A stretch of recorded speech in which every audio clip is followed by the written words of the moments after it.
In the past, one of the biggest challenges for Kiwi business-to-business B2B exporters was distance. If they couldn't be in the market to meet their leads or run product demos, they'd often get crossed off the list right away. Today, more of the B2B buying process happens online.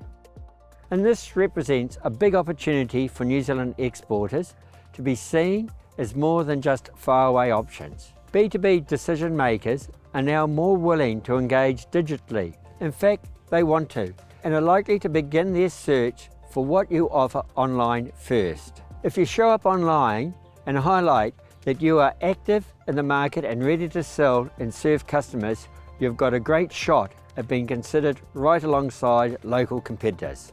Let's run through some of the things you can do to take advantage of this opportunity, as well as some examples of what has worked well for other B2B exporters. Most buyers will check out your website at some stage, so let's start there.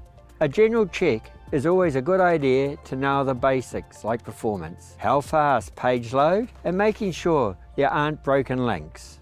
Equally, white papers or opinion pieces are part of your digital presence that will be under the microscope. Within these, you can provide the information that will help set you apart from competitors. B2B companies need to at least address customers' most pressing pain points and the questions they're most likely to ask as part of the selection process or about the product.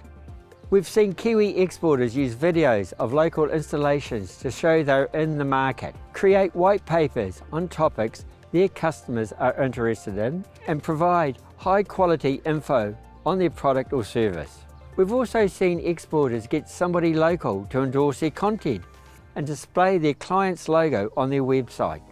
The other key to delivering an outstanding digital experience is addressing the need for self-service.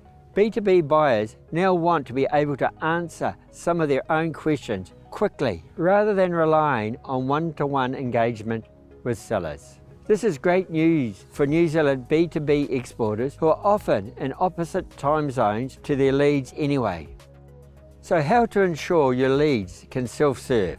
If you're a manufacturing or technical domain, think about providing downloadable tech specs and user manuals. If you're doing this, make sure you've decided on a way to answer questions like an FAQ page. If your industry has a high level of self-service after the sale, you could think about using a customer portal where people can get information they need, like their purchase history. While self-service is a helpful trend, one-to-one live interactions are still an important part of closing B2B sales and providing service post-sales. So our next tip is to be available. In-person, one-to-one interaction can often be replaced with video conferencing and live chats. And in some cases, you may not need to meet in person at all. Deals closed and revenue generated from video-related interactions have jumped by almost 70% since 2020, and these newer channels have proven to be more efficient. Again, great news for New Zealand B2B exporters. With some digital legwork, the buying experience can be the same from here versus New York or London. There are also some simple things you can do, like having a local contact number that diverts back to New Zealand, leveraging automation like chatbots to capture questions, using a live chat function to up your responsiveness no matter what the time is in New Zealand.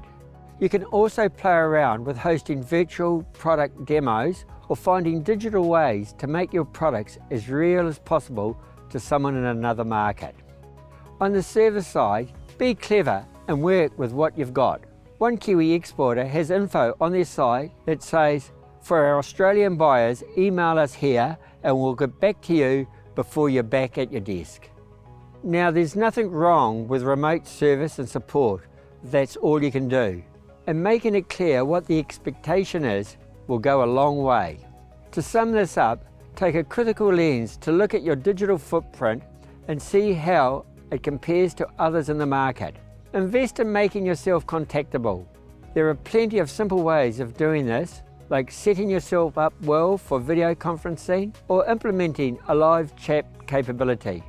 With digital, you can show up in your overseas market in a way that's not been possible before. For more information and help on exporting, please visit my NZTE.